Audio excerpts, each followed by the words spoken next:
This episode of the Three Buddy Problem is brought to you by Material Security, the smarter way to protect Google Workspace. Your Gmail and Google Drive hold the keys to your company's data. Instead of juggling half-broken detections and manual triage, Material Security gives you one platform that automatically finds, investigates, and fixes account threats across email, files, and users. Material Security, protecting cloud and email assets from the inside out. I'm just going to connect with the Microsoft CISO on LinkedIn to see if he wants to chat with me. Like, I guess this is the only way to resolve this shit. There's something to resolve. Maybe I'll get to it. Good morning, everyone. It is Saturday, November 29th, a couple of days after Thanksgiving here in the U.S. Happy Thanksgiving to all the people who celebrated, all the Americans who celebrated. Costin, we were a day late because Costin was traveling back from Israel. Was that another TLP Black business trip? What is that? What was going on? And are people listening to the podcast there? We have a lot of people listening to the podcast, and again, hello to everyone there. Especially thanks to all the people who came for my talk.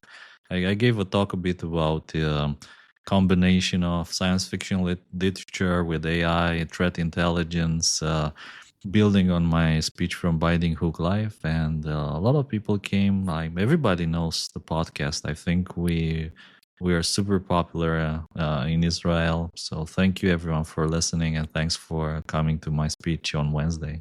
Speaking of speech, Juanito, you mentioned you're going to connect with the Microsoft CISO on LinkedIn. One of the things we talked about last week, and I just want to get this out of the way quickly, last week was the coverage from CYBERWARCON. And it turns out that the Microsoft CISO did a kind of a last-minute, behind-the-scenes speech there. It wasn't on the agenda. Yeah. It wasn't streamed, and it wasn't recorded. So I don't know if all of those are deliberate things. I don't want to get into the conspiracy of it all. But we got some back-channel stuff from folks that the Microsoft CISO was somehow recommending that the industry move towards less information sharing. And then you went on Twitter, and it became a thing that people were doubting that that's it. Have we gotten any clarity at all about what he said on that podcast at CYBERWARCON? So I'm not entirely sure. And frankly, like, I didn't mean to kick off this much drama, contrary to popular belief. But no, I was reading sort of the messages from folks in some of our group chats during the conference. I didn't get to see the talk myself, and I assumed I would get to see sort of videos or whatever, but apparently that's not going to happen. But I heard from a bunch of people the same thing, which is this notion that, like, it was, I guess, some off-the-cuff comment or not, where he said something along the lines of, like, Microsoft would no longer be publishing stuff so as not to, like, spook threat actors, and something about, like, apparently there was something about some, like, sharing initiative with larger trusted companies. But where it gets super murky is he posted something on LinkedIn. It's all, like, about AI, AI attacks. It says nothing about this. And then Shai-Hulud 2.0, who works over there, and I consider a friend. She was also not in the room, but kind of jumped immediately to be like, "Whoa, like, that's not what we're saying. Like, what are you talking about?" But I just don't know. Like, I like Shai-Hulud. I just don't know how to reconcile the accounts of a bunch of people who seemed kind of very taken aback by that statement, and the idea of, like, no, we never said that. Like, I don't think that materialized out of nowhere. I also think there's an easier way to clarify this in just, like, stating what your actual position's going to be, right? Like, yeah, the LinkedIn post didn't seem to have anything along those lines. The LinkedIn post, as my kind of recap of it, is that AI is adding a new chapter into the world of cyber that is now kinetic related. We're now starting to see cyber and cyber war, and as these AI-driven attacks emerge, we need to kind of think about it entirely different. Talking about, like, some, like, rules around acceptable use for AI in cyber and so on. But there were people who sat in the room who told me privately, there was some mention of oversharing, that the industry is largely oversharing and it's aiding threat actors more than it's aiding defenders. And we kind of need to be rethinking that. I wasn't in the room. I don't know what he said. There's no evidence of it. But this becomes a story because Microsoft's role in threat intelligence, in cyber defense and so on is one of those too big to fail, is a part of the ecosystem. You can't ignore Microsoft's relevance or importance to it, right? Yeah, I think... Like, why is this a story? Why do you care what he had to say there? Well, I care on a variety of levels. And the first one, and really simply stated, is Microsoft is a crucial player in global cybersecurity, like in all of our cybersecurity. All of us that operate on their ecosystem are largely dependent on them doing the right thing, being reliable. And more importantly, they have greater telemetry than anybody could ever hope to as far as endpoints go. So they really do see a lot more than anybody else does. They've got this like entire, like, it's not even a first mover advantage. It's sort of like it's a native land thing. It's theirs. And they also, for anybody who's been watching the dynamics of the space, they've been hiring up threat intel researchers like crazy. Like they've just been hiring everybody, which is great. That sounds awesome. You're building this like amazing capability and like domain expertise. So the more you recede, the, MSRC doesn't patch shit, is not responsive to anybody. Mystic is apparently going to publish less or not publish. And you're talking about like not sharing broadly. We don't see any initiatives of any kind, not social, not, more importantly, not like data sharing. So you've got this, you're hoarding all of the important resources to do cybersecurity. And I hope that means that you're using them wisely, but at least in a couple of areas, you are apparently sitting it out. And that's really concerning to me. And that's more about sort of like the responsibility that Microsoft has on its shoulders as the steward of at least two ecosystems, if not more. Then from the perspective of just being a threat intel researcher and sympathizing with threat intel researchers, I mean, nobody's asking me to advocate for, researchers, but look, we've got the benefit of having public personas and a microphone.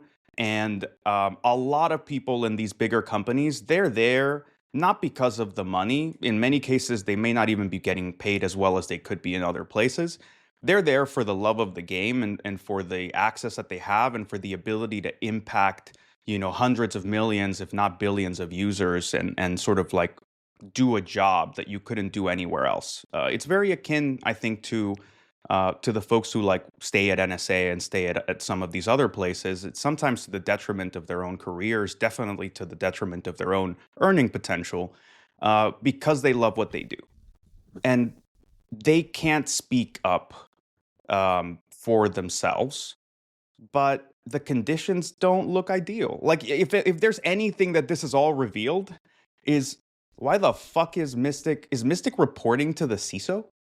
You know what I mean? Like, is the CISO running research? Like, no disrespect to my CISO friends. Love you guys. But like, historically, research is not a function that necessarily thrives under a CISO. Like, that's just being a, it's Isn't an it under the opinion CISO factory, better than right? being under marketing? Not necessarily. Not necessarily. The problem with the benefit of marketing is it's used to a certain amount of unquantifiable metrics. It's used to a certain amount, and it's also used to thinking of publicity as a good thing. It's used to thinking of public engagement as a good thing, and the budgets tend to be less scrutinized, right? You've got money for events, which means you've got money for conference travel. You've got money to support folks, getting out there, shaking hands, and like kissing babies. This is a thing with the big companies, all of them to some degree, but there's this sort of like allergic approach to any of these folks having their own identities and getting to speak for themselves and even getting to tweet or getting to share data to some degree, like in a way where you trust them. They're domain experts. Like you don't need to babysit them to the point of helicopter parenting, right? Like these people know what it means to share relevant and valuable data without exposing customer stuff, without violating whatever privacy nonsense you've got going on internally. But in any case, like it's not so much. I'm not trying to indict Microsoft continually, but it was kind of like a weird red flag. And what concerns me is not whether they were willing to say this at CyberWarCon. I don't care about what they would say on stage or not. It's not the signal. It's rather, I'm worried that this was like like somebody saying the quiet part out loud, like somebody saying what's said at Microsoft, flippantly. And if that's the way the discussion is happening at Microsoft, then I'm not surprised that all we've seen is like dwindling, diminishing blogs from them with less and less information. See them less engaged in sharing groups. See them, government used to complain about how little engaged they were before. I don't even know what the hell's going on there anymore. So I guess you're off the hook.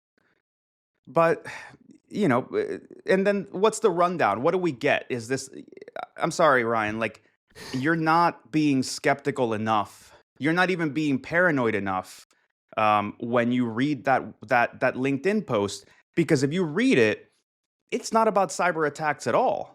It's a rehash of the Digital Geneva Convention. It's Brad Smith's bullshit all over again, but now with like a thin veneer of AI. So AI attacks are the reason the why AI-enabled abuse, which is kind of like where we talked about Anthropic's report last week, right? We're starting to see nation states using AI to automate big parts of APT campaigns. Yeah. Karsten, you read the LinkedIn post. Do you have any skepticism? Is this a story on your radar at all?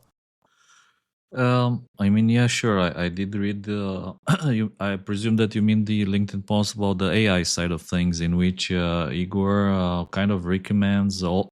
Actually, he urges. He says, like, I urge all companies and governments around the world to work together to block such attacks. So somehow it goes in an antithesis to what our sources are saying that he actually was trying to promote at the conference, which was, to cut data sharing and to limit like the trust circle. So I don't know, looking at the LinkedIn post, there's two things which attracted my attention. One is that he doesn't have a profile photo, which looks, I don't know, broken. It looks, yeah. Is it like the real Igor, or is it like a different Igor? I don't know. And the second one, we'll add him and we'll find out. I added him as well. Him. Let's see, man. I just added him. Hang out. Let's. Oh, good. Let me do the same. Bring him on the pod. Get the man to come hang out here. And two, the blog seems to be written with the AI. I don't know. Of like course. I get this. It's like a tingling sensation when I read something and I'm like, another AI summary. Somebody has like some ideas, puts them in an Obsidian, and then says like, hey, write me a LinkedIn post based on these ideas and make it sound like natural. It's me, blah, blah. And then the AI says, well, I do very few talks, but I thought the topic is important. So discussion, here's a quick summary of my points. And then the points, I don't know. I felt a bit guilty the last time we discussed this topic. You know why? Because you were like, have you seen the Microsoft Global CISO? Have you seen? And I was like, I have not, but what's going on? Like, you were supposed to be our CyberWarCon correspondent. And I was like already feeling guilty, and I was like, oh, maybe I was sick, maybe I was asleep, but turns out there was just like no broadcast. There was no broadcasted talk. So unfortunately, I can't say what it was.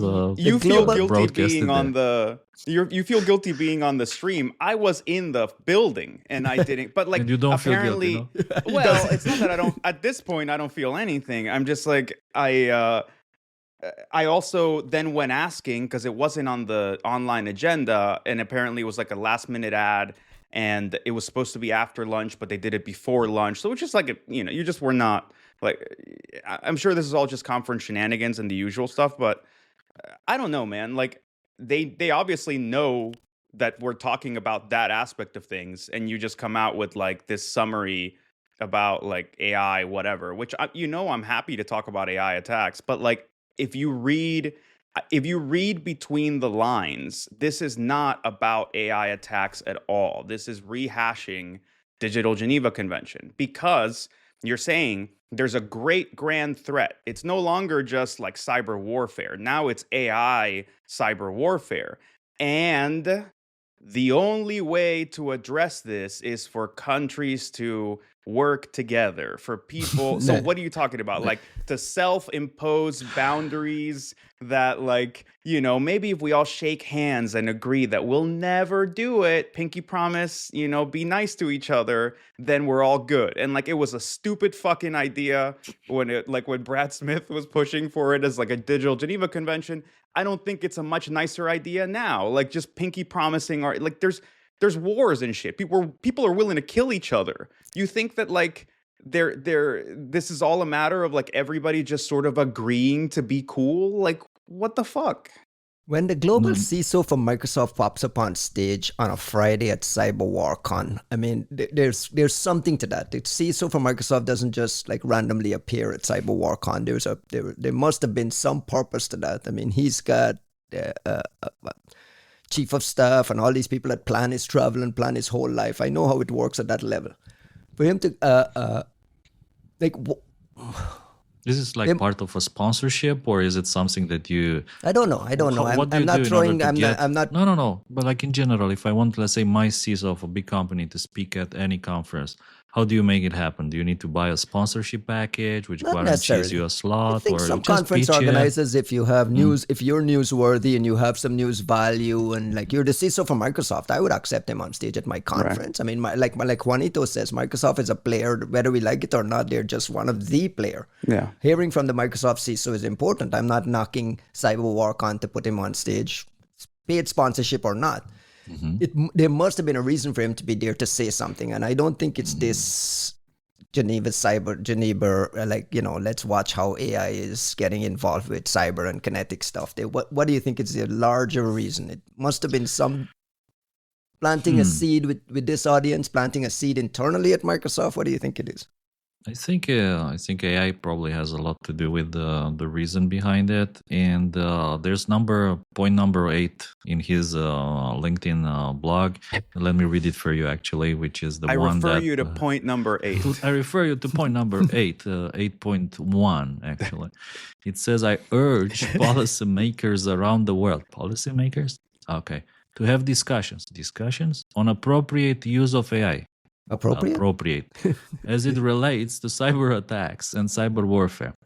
I think the last thing we need is for policymakers to have more discussions around the world. And we have seen like these days what goes on when you get the policymakers to have discussions about cyber stuff.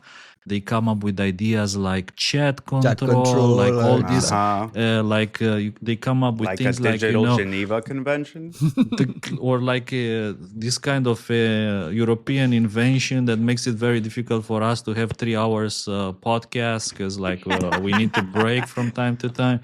And like it just doesn't make any sorts of sense. Why do you need more policymakers to have discussions about cyber? No, I think this is wrong. We need technical people, we need cyber people to have discussions about cyber, and then they need to reach a decision, and then policymakers, they need to validate those decisions. I think like the whole thing is going the wrong way because you're getting people without any experience about cyber, like who know nothing about cyber. They're totally clueless about cyber. And not only that, but they're actually being briefed by people who have hidden agendas. And this is, I think, the totally wrong thing in this idea of having policymakers to talk more about cyber, which, in my opinion, is going all the wrong way. So, my man, you just you just laid bare the entire thing, right? Like, why would the CISO for Microsoft go speak at CyberWarCon? Because CyberWarCon happens in Washington, D.C. No. And now his message, and his message is that the way to solve cyber attacks, apparently, and before it was, the great threat of cyber war, and now it's the great threat of Skynet cyber war, is for policymakers to have discussions, to open the table for these presumably regulatory discussions, because what else is policy supposed to do? And as you say, Kostin, the trouble is that you get people with agendas who whisper in their ears, and some people would like to be those people who have the agendas whispering in their ears. And it's all Microsoft has ever, like, it's all they've been working on for the past like 3, 4, 5 years. Cyber Peace Institute, Brad Smith, like all these things that we've been hearing about over the past like half decade are just blatant attempts at regulatory capture. And look, let's be fair, like Microsoft surely sees how much the US government has been souring against it for the past however many years, and their way of handling the situation has not been to materially improve the government's cybersecurity, or to be more engaged in national defense, or to be more engaged in information sharing, or to create better access to data repositories. Passive Total is an example of them doing the opposite. Frankly, hiring every threat intel researcher you can get your hands on and then not publishing any other work, in a way, is a similar limitation that you're imposing upon the industry. Their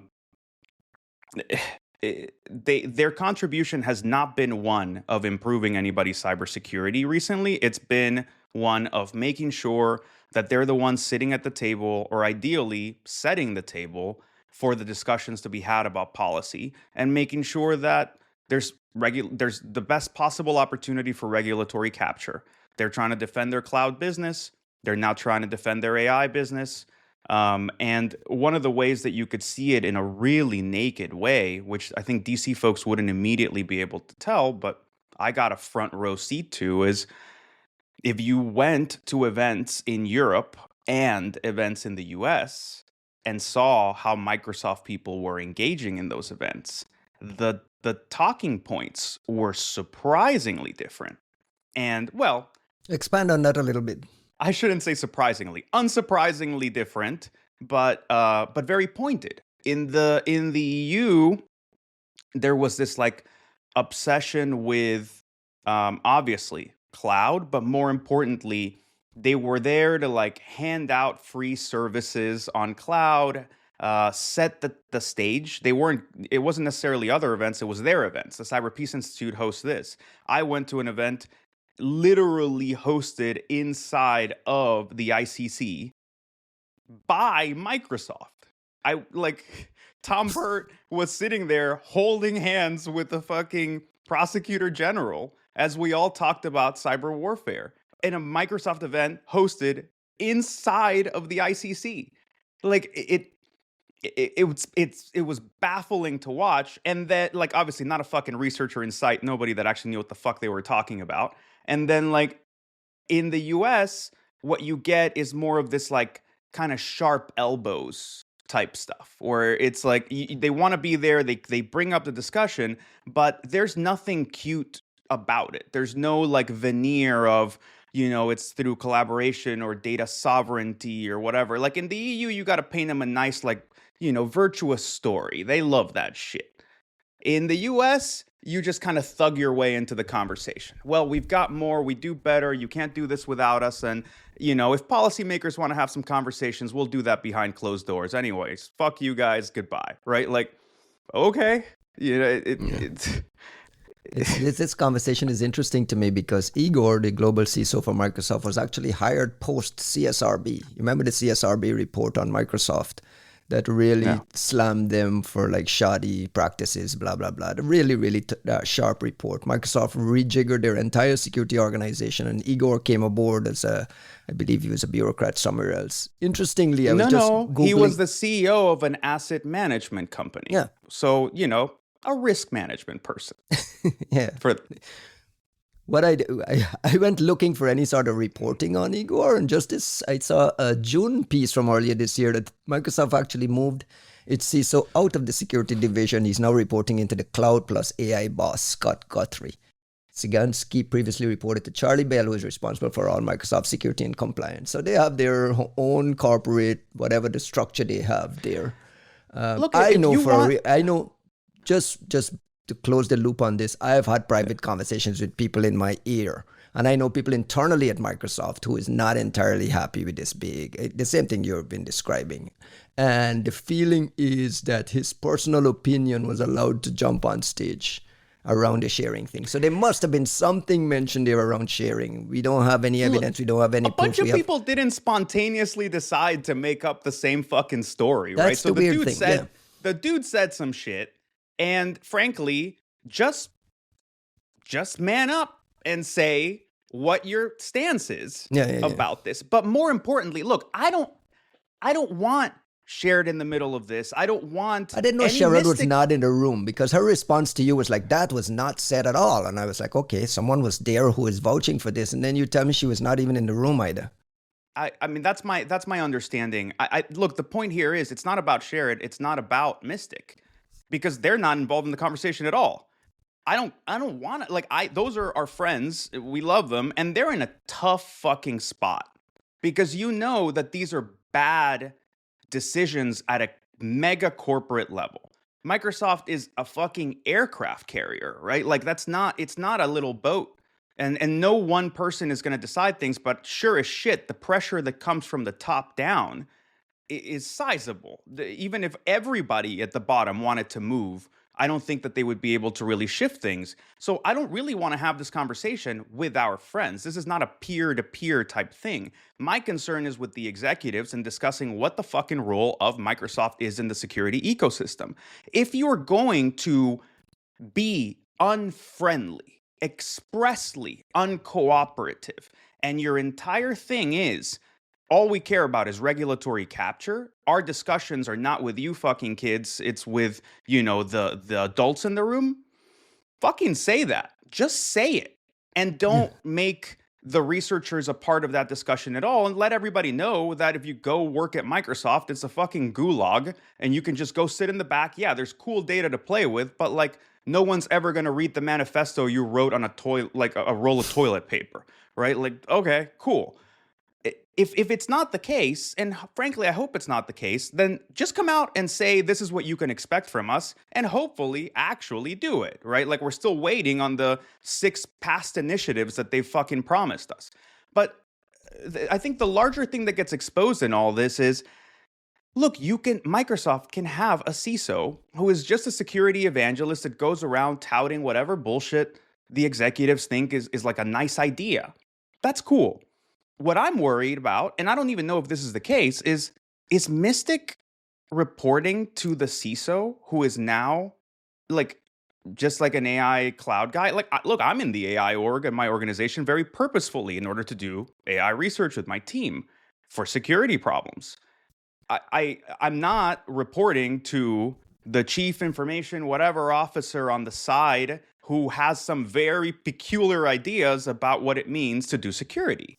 And like, that's it. Look, Microsoft, you have crown jewels. You have a moat that is beyond belief, primarily in your domain expertise and your data. And your data is not even as valuable as the domain expertise that you've managed to snatch up from the rest of the industry. Don't misuse this shit. Don't buy the fucking Ferrari and then mothball it in a garage somewhere because somebody doesn't like the color of it. Right? Like, it's just seeing security culture at Microsoft recede and recede and recede behind these like corporate pressures by a bunch of fucking people who just don't understand this shit and don't even care to understand this shit. It's just a mad dash for regulatory capture and nothing else matters. It's bullshit, man. Under the banner of this Secure Futures initiative that gets updated every, whatever, it's quarterly or it's half like a year. 1984-esque, double speak, double think kind of shit. Like, we don't need this dissonance, man. Just like, let people do actual security work because we fucking need them to. And like, it's okay. You don't need to be two-faced about it. Let people go do real security work in peace with just clear parameters and being able to talk to people and let them post on Twitter and create a culture where you are genuinely contributing to the security ecosystem with some simple guides. Hey, don't talk shit about our executives. Don't speculate about the stock price. Okay, cool. Thank you. And then just let them be people engaged in security let them fly to conferences, help them host events, sponsor shit, be a good partner to the security ecosystem, and let the world get better by virtue of your presence, and go try to be the fucking Sith Lords of like the Galactic Senate of fucking cyber warfare policy. You can do both. You Get guys your are cyber huge. peace. Get cyber. You go negotiate cyber peace for the rest of us, and let people who actually know how to do security fucking do security. Like, why is it mutually exclusive? Hey, listen, shout out to Microsoft for allowing its CISO to go speak at CYBERWARCON, because we never hear from For these the last people. time, I guess. And to close the loop on this 30-minute conversation, hey, Igor, you can come on this show. Well, come on the show. This is an open invite. We can have a conversation about like the goals and how we get to this discussion around blocking Dude, it's AI. I mean, the only reason I'd say don't say that is like, obviously, you know, he's welcome and anybody's welcome. Lambert, Brad Smith, for all I care. You're all welcome. But this wasn't the point, right? Like, we didn't. I know. This isn't like a long con to like get somebody from Microsoft on the podcast. Like, that's not the thing not at here. all. It's just, what the fuck is going on, guys? Like, that's it. Costin, over Thanksgiving weekend, we had big news around this Shai-Hulud 2.0, which is this supply chain attack where you're Trojanizing NPM packages. I gotta admit, I have not been following this closely, including the first one. This seems to be like a takeoff on the first one. There's a new report out from Wiz and a blog post from folks at Aikido Security around this. Have you been tracking this, and can you give me the TLDR around what this story is? Yeah, this is a strange story in my opinion, and it's kind of the second coming of Shai-Hulud, which I think some people are quite upset with this name because, again, it piggybacks on Frank Herbert's Dune. This is like the big worm of the deserts of Arrakis, and think John, CyberWarCon, John was kind of annoyed by the fact that someone named it this way because it kind of conflicts with Sandworm, if you remember, to which it has absolutely zero connections whatsoever. This is more of, I guess, a kind of credentials harvesting factory. This is like how some people called it. An operation which doesn't have any kind of public attribution yet. There's no connections to known threat actors, but who would be doing something like this with the goal of creating server replicating code that harvests all sorts of credentials from repositories, from people's computers, with the ability to infect projects and move, like try to get between containers.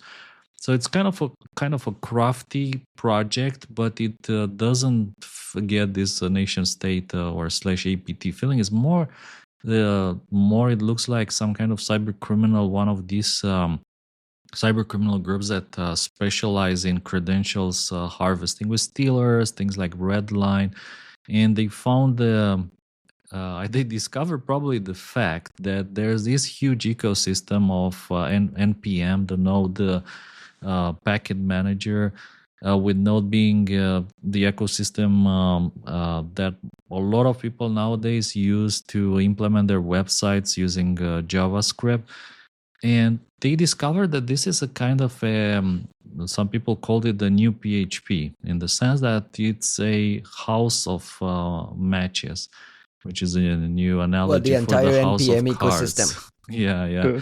Like, and the fact there's a supply chain attack targeting between 500 and 800 of these packages, which are used on 60% of all the websites out there, is just like it's mind blown. This is absolutely crazy in 2025, 2026. And the problem, in my opinion, is that it's kind of tricky to detect as well, in the sense that exfiltration is always like going through GitHub, which kind of it rolls back to our discussion about the role of Microsoft and the security in the security ecosystem, because GitHub is controlled by Microsoft. It's operated by Microsoft nowadays. It's owned by Microsoft. It's right? owned by Microsoft. So I think Microsoft could also have spotted this, and they could probably spend more time trying to hunt for this kind of self-replicating massive operations. By the way, one of the things which don't make worms, let's say, very popular, is that they are like usually quite flashy in the sense that noisy, they come and go. Like they peak and then they quickly disappear, and this probably goes contrary to what other more sophisticated threat actors have in mind, which is like long-term operations, stealthiness, slow polymorphism, slow replication. So worms typically they come, they last very few days, maybe up to a week or two, and then they just disappear. But I think that the danger with this case is that once they harvest your credentials, typically it won't be immediate. They won't use those credentials immediately to compromise your projects or whatever. I think it will take a bit of time until you are directly affected. So as a good precaution, in my opinion, it's important to change tokens. It's important to change API authentication credentials. If you think you have been affected by this, it's important to change passwords, to resecure your GitHub repositories and so on. Make sure two-factor is enabled. And depending on how deep this worm spread within your premises, like if it escaped, outside containers and things like that, you may have to do a lot of cleanup. So this can be like a very, very messy operation. And overall, I think it's still very, it's a strange thing. Like the one from September, so this is the second iteration. There was another wave in September, it's much smaller. I think they piggyback on the credential they harvested from the first their one. September operation. I was going to mention, isn't there like a mention that basically they were reusing some of the Singularity, the S1 Angularity from NPM September? thing? From September, right? I think so, yeah. I mean, so yeah, that was what I was about to say, that I think that the next wave, which come January maybe or December, depending on how well they're now able to exploit these harvested credentials, we may have another wave which might be even bigger. So that's where I think supply chain protection comes to the spotlight, and it's important to have some kind of a mechanism that spots whenever like a bunch of suspicious shady code suddenly appears in your website and projects. So there are no controls today. Like this can happen again next month. Is there like a vulnerability there? Is there a weakness in the system? Like what causes this to be a real thing? The implicit trust, the fact that nobody writes the code from scratch nowadays. Like everybody piggybacks on existing libraries.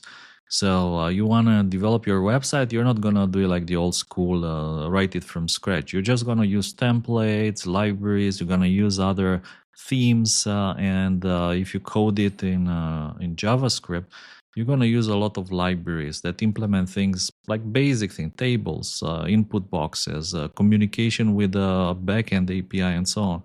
And the moment that one of those has a supply chain attack, then your own website is basically immediately affected by the supply chain attack. And it's pretty easy because you need to update these packages with npm, and you need to keep everything updated. I think even our website a couple of weeks ago, it broke because of a dependency problem with the package that was updated. And was no longer like overnight. It was no longer like the functions didn't look the same, and broke the API in one case. And this kind of stuff, I think it's not necessarily just restricted to npm, but there's also like a lot of supply chain attacks of the same type with pip, like the Python libraries and Python repositories that a lot of us analyzed in the past. So it's more of a kind of intrinsic issue to the ecosystem where you piggyback on other people's code and libraries. I think the only difference here is the flashy nature of the updates with these packages, which is that you implicitly let's just update everything before we build the website, and the surface, the risk, the opening for supply chain attacks is like tenfold to old school code. Whose job is it to police this? Is it GitHub? Is it the NPM registry? Is it the end user? Is this should you be paying for a scanner somewhere along the line? Like, what is the answer? It's a good question. I think everyone is doing a bit. By the way, the guys, the NPM guys, they're also doing a lot of like you say, policing work, and I think Microsoft Guacamole, is also though, right? doing.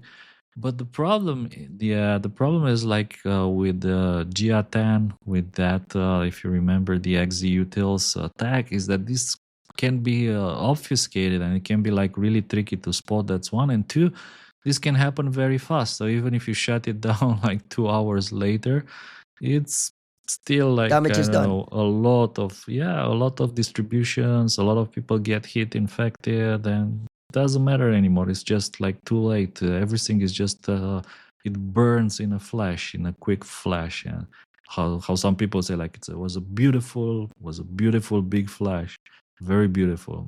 And then he died like a dog. Yeah. And Juan, what is the follow-up? Just kind of roll back dependencies, rotate everything, rotate tokens, rotate SSH keys. Like, what's the lasting advice for the audience? I mean, I have no idea, to be honest, because it's like a weird ecosystem thing. And frankly, I feel like I don't understand NPM well enough, in that it's not that I don't understand the mechanism of NPM itself, but I don't fully comprehend the community that leverages it and all of its ramifications, or more importantly, like their workflow and lifestyle. Like, to me, this feels like it's closer to the front end folk, and they're kind of like a mystery realm in some ways, which is not to really alienate them or say that it's not important, because that stuff intersects almost perfectly with any AI applications these days, right? Like, a lot of the AI tools that you use, you install through NPM, right? Some of the OpenAI agent stuff, open code, etc. And of course, it's like critically important to most folks running some kind of Linux something. So, like, it's not unimportant. I'm saying that I there's a foreignness to it that makes it hard for me as a threat, researcher, to really understand the extent of the threat. And I also, just looking at this threat actor and the singularity attack from before, and now the Shai-Hulud in 2 waves, like, we still don't know who this is and how they're leveraging this. Like, they're not doing it for fun, right? Like, I don't know that I would say that this is necessarily criminal. This has been going on for a bit. And we've yet to see sort of like the clear leverage of what they're getting, other than to extend to the next attack and to the next Maybe attack. we'll never see it, though, because if it's credential harvesting, maybe it's getting repackaged and resold. Maybe it gets shared with nation states. Maybe there's a nation state component. Does it matter to you, Costin, that it's cyber criminal versus a nation state adversary? Does that make it more important or less important in your mind? I think it necessarily, the dimension of the adversaries' focus, I think, is not necessarily very important in this story, but it's more about the implications of that. And let's say if it's an APT, then it means they're going to focus on their mission. And whatever their mission is, it can be like, I don't know, military, it can be strategic, it can be gaining a foothold. While if it's criminal, their goal will be immediately to make as much money as possible, deploying ransomware, destroying data, encrypting, stealing, things like that. So that means that if it's criminal, you can expect the retaliation faster. So that means that you need to rotate everything as quickly as possible. If it's APT, there's 2 options here. One, you have more time, and 2, they're already in your network. So if they're already in your network, probably then you start to do regular threat hunting. But otherwise, you may have a bit more time, especially if you're not their primary target. All right, let's move on. This week we got a notice, we got a detailed report from CISA, our favorite agency here, the US government cybersecurity agency, about mobile communications best practices guidance document with some wording from CISA that, listen, these mobile spyware attacks are not only is it real, but it's targeting, they talk, senior government, military, political positions, anyone who likely possesses information of interest to these threat actors. And we actually got a guidance document from CISA on best practices for iPhone, best practices for Android. Costin, you're our iOS security lockdown mode correspondent. What did you make of this report? First of all, it's good that CISA is acknowledging that this exists and we're going to get some guidance. But did you like the actual guidance that they provided? I think probably they had to fight a lot to get this out, and I think it's important they put this guidance out, and I think they did the best under the conditions. Meaning that, me, I am like more of an iOS extremist, and I would have like a lot more measures in there. But what they put is basically enable lockdown mode, stop sending SMSs, change your DNS to Google or Cloudflare or Quad 9, turn on a VPN, which is it's a nice recommendation. Although they primarily want you to use Google's VPN. Sorry, not Google, Apple's VPN, which is the Apple iCloud Private Relay. Yeah, what is that? And- What is the Apple iCloud Private Relay? That's essentially Apple's VPN that you can turn on, and it will work in Safari. So it's like it won't protect your traffic everywhere. So I think that's one of the biggest limitations. But when you turn that on, I think, yes, it does add another layer of anonymity. It does add another layer of protection. So I am like fully for enabling it. The only problem is that in my experience, for unknown reasons, it complains that this Wi-Fi network is not compatible with Apple Private Relay, when in reality, there's no reason why it shouldn't be compatible. And I think the only reason why they say that is they couldn't establish a connection like in the first try. Maybe because there was like an authentication portal with the hotel or like one of these things. And then it says something like the iCloud relay will be disabled, which is why I personally use a VPN anyway when traveling. I'm like a strong supporter of the idea of using a VPN. Again, I think I said it before. I make a list of all the people who tell you not to use VPNs. They go into my book under the not okay /VPN folks, because I think it's a bad recommendation.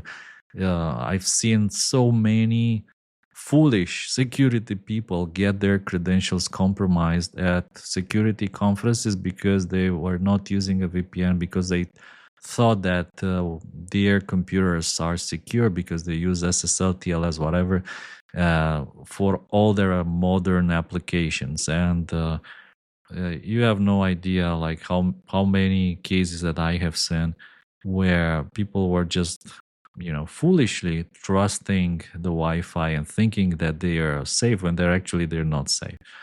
And overall, I think they're okay. You know me, I would add a few other things like disable iMessage, disable FaceTime, which is why they call me the iOS extremist.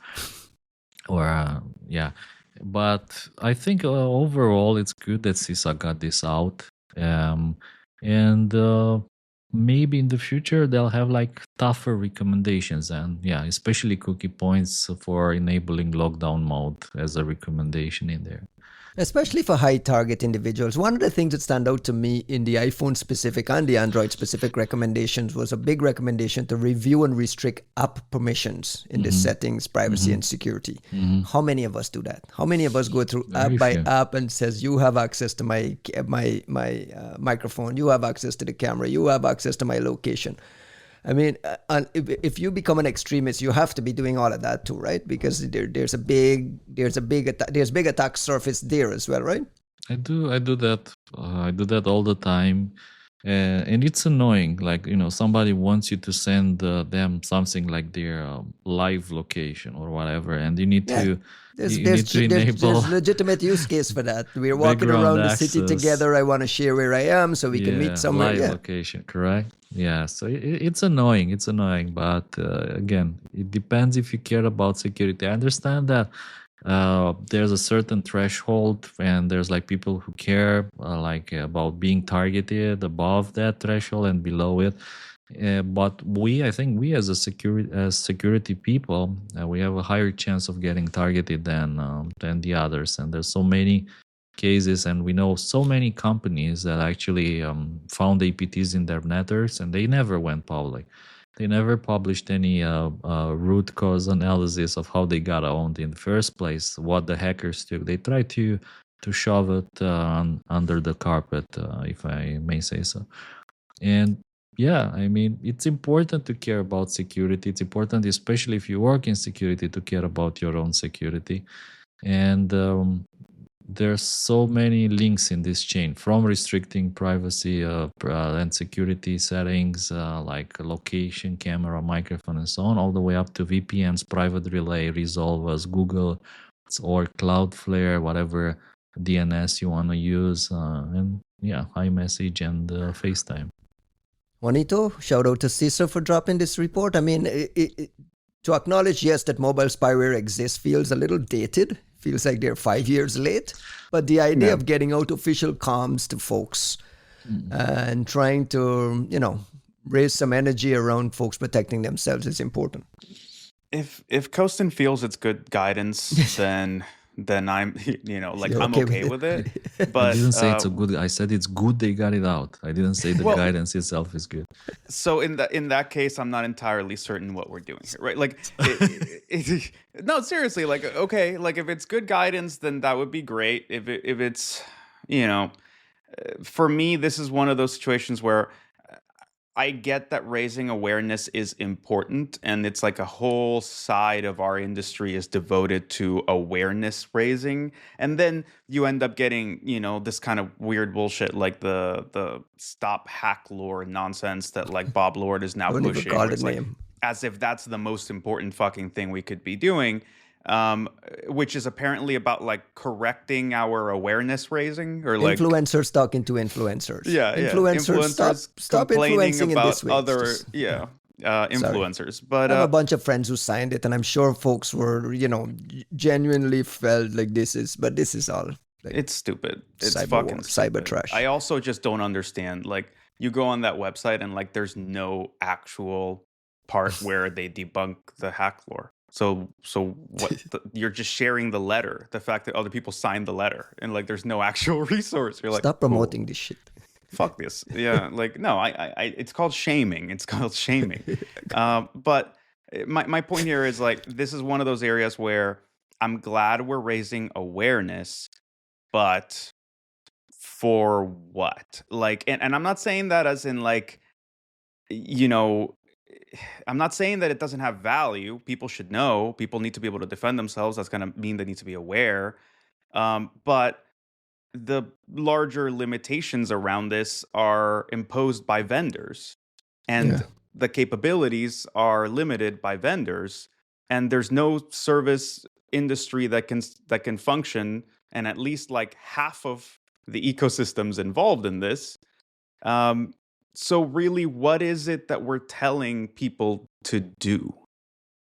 That's yes. There's the high level hygiene stuff, and frankly, look, there's a reason why I want to focus on vendors. When we talk about permissions, Apple, I think, has done a really good job about defaulting to everything is sort of in its own little sandbox of entitlements, and you need to expressly give each application permission to have your location. And if it has your location, is it only while you're using it? Is it one time, or is it always? And if you give it always, is it precise location or just vague location, right? Because like the weather doesn't need to know what street, what side of the building you're in. It just needs to know kind of like a vague sense of where you are.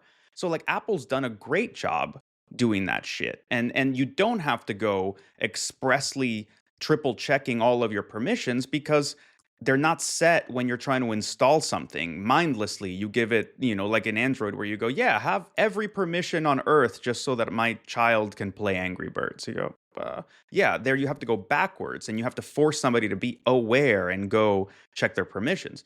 But Apple, I think has designed it in a much smarter way. But I think that speaks to the point that I would love to see more advocacy, like consumer advocacy from CISA to these companies.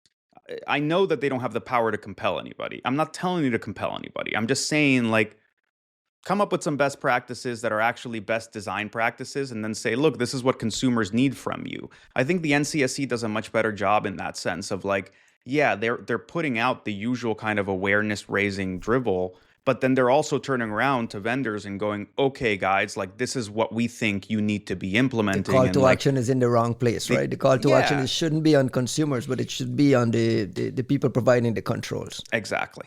And it's the same thing I felt about the NPM thing, telling people to just go rotate, change things out, rotate keys, blah, blah, blah. When the control should be somewhere else. It shouldn't be on the end user if that ecosystem is like that. That part's rough, man, because like that gets you into like, yeah, no, you do need the developers. Like these are technical consumers, right? Like if you're using API keys and tokens and whatnot, like we presume that you know how to use those and what they mean and to keep them safe. That doesn't mean you know how to keep them safe. It just means, you should understand how to use them. So you do kind of need to appeal there. But part of the reason that you're having to do big appeal is a lot of the services are not going to auto-rotate a token or change a secret for you, even if they know it's compromised, because they're afraid that they're going to cause some kind of downtime in some production system and they're going to be held liable for it in theory. I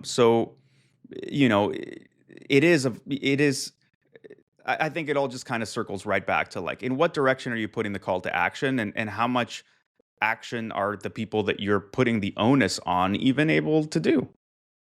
Yeah. Just staying in this mobile spyware space, we got news out of Cyberscoop reporting on the NSA group asking the courts to put a stay on pause the permanent injunction that prevents it from targeting WhatsApp with its spyware while they appeal their decision. And there's like a little bit of an intricacy there. They're saying that competitors have no such restrictions, so they're at a disadvantage. And then it bans NSO from selling or maintaining any technology to collect information from user devices if the target information comes from WhatsApp, even if the collection method never touches WhatsApp server. So they're saying even if we don't hack WhatsApp, we're not even allowed to extract information from WhatsApp. And for legitimate law enforcement purposes, they make their blah, blah, blah arguments. This is just a bizarre, amusing story to me to say to the court, hey, please allow me to continue hacking while we're doing this. Costi, give me some color on what you think this is hoping to accomplish. But yeah, it's like a tough story if you ask me. I see that the NSO, I mean, they're really trying to fight more like make it seem that they are actually fighting against these US government sanctions, right? In the sense that they could very well just, spin like another company who is taking care of the WhatsApp part. So it feels like they're just trying to make it look like they're following all the legal ways in order to beat that sanction issue. Obviously, I think we were discussing it recently that there's other people interested in acquiring NSO, and they did though, right? I'm sure that's the whole which game. They did. Yeah. So that's the whole I game think here. Is the that's the what, purchase. That's what matters. Please go ahead.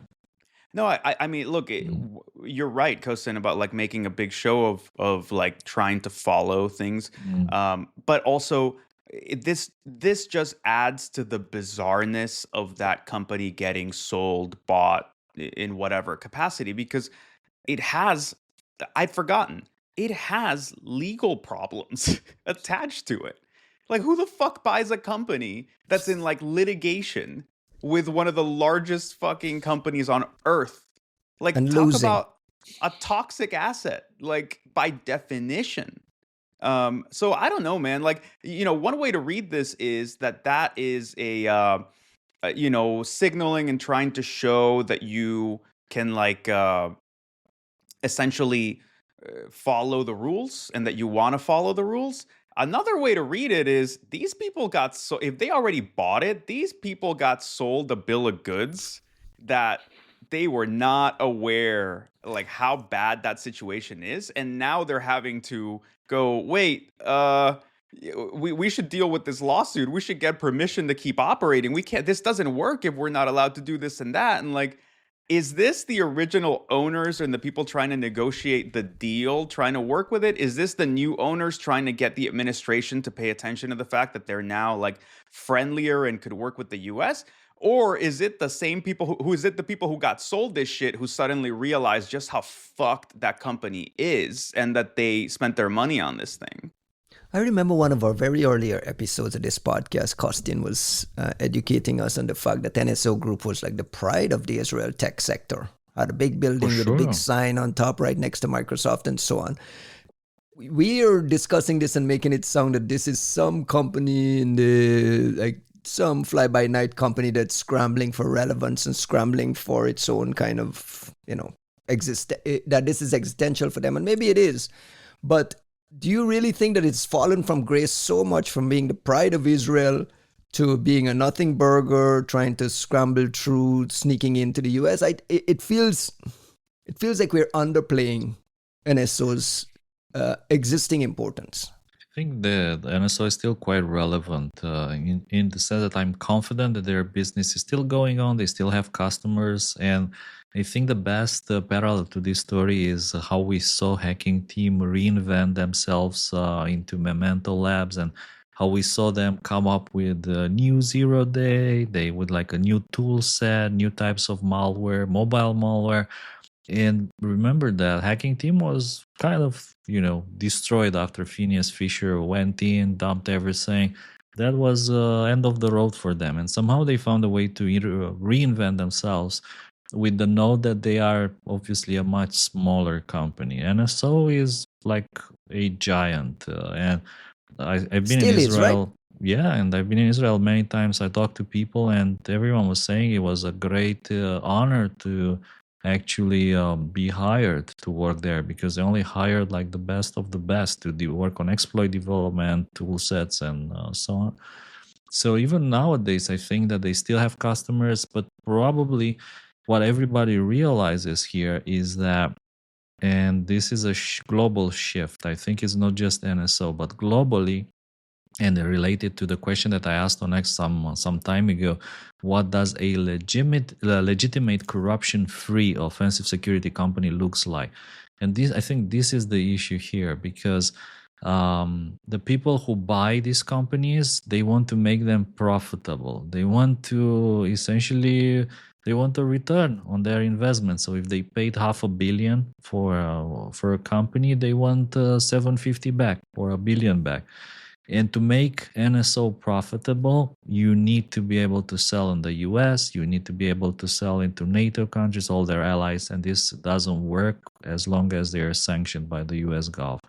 So I'm confident that they're spending huge amounts of money to get them unsanctioned, lobbying, and so on. And these, lawsuits are probably part of that process, and it's important. It doesn't matter, I think, that much if they lose or not. What matters is to keep the fight on, to keep the flame on, to keep the fight on. And people keep talking about this. And as my marketing teacher once said, there's no such thing as bad publicity.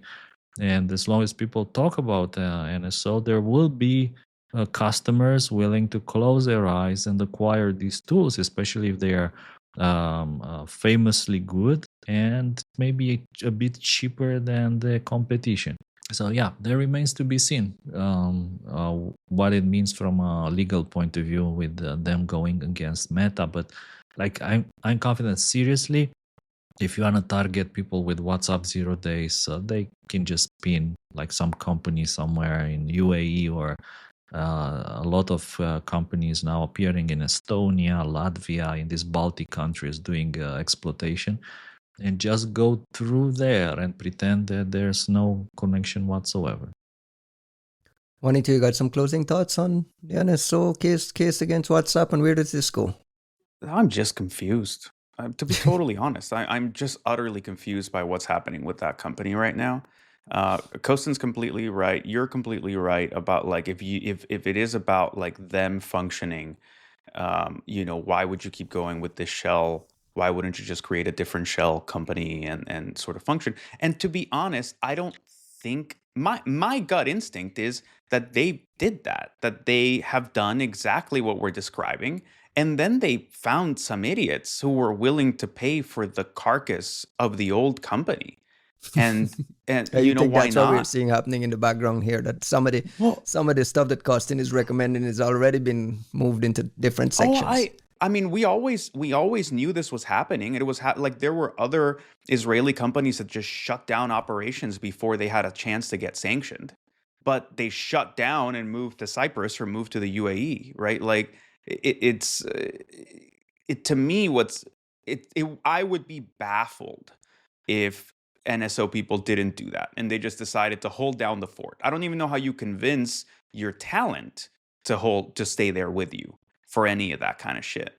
Um, so I'm sure that there must have been an exodus, there must have been a change of sort of the shell game and whatnot, and that's why when we first talked about this becoming a thing, what did I say? I was like, what are they buying? Like, are they buying the intellectual property? Did NSO really have such a good software harness and implant and like throwing mechanism and all those things where you're like, yeah, this is worth millions of dollars for us to acquire rather than build it ourselves?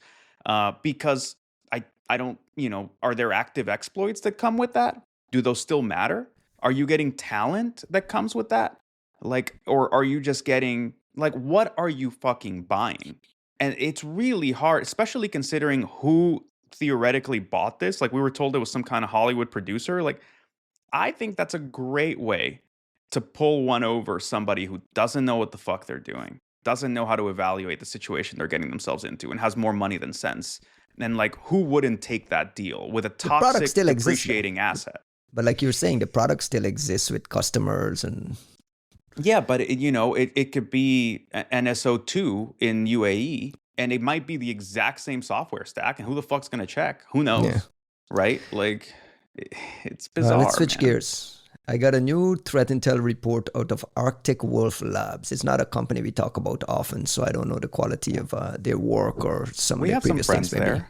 Yeah, very, very good quality. And I mean, shout out Good. to our friends there, like Dimitri, Marcus Ismail, Knives, man. Marcus. There you go. Yeah. Let me read a sentence at the beginning of the report. In September 2025, Arctic Wolf Labs identified a U.S. company that was targeted by Rom-Com threat actors by SOC Golish, operated by TA569. What the fuck is going on, Costin? Can you tell me what this report is about? Brother, I feel that this report is deeper than the vast majority of reports that we see nowadays, that you just read from start to end and they're like easy to understand. Here, well, I think that what Arctic Wolf came by with this particular case is a very, very interesting phenomenon. It's something that needs to be studied, especially because there's clearly a combination of different actors, one of them being what they say with the medium high confidence GRU unit 29155. 29155, yeah. Which, according to Dmitry Alperovich, that would be the, what was it, GRU unit 29155 ROMCOM, correct? Which is different from GRU Sandworm or the GRU Sophacy, I guess. But that's like just one part of the pie. The other parts being the so-called Sogolish threat actors, although Sogolish itself is just this malware that we see it like almost everywhere nowadays. Yeah. Now, the particular ROMCOM branch of what they're seeing here, deploying this mythic loader, I think it's super, super interesting. For memory, what is this GRU unit 29155? It's the guys, I think, is it the do Microsoft call them the Cadet. Is it the Cadet Blizzard? Cadet Blizzard. Yeah, these are the guys that think.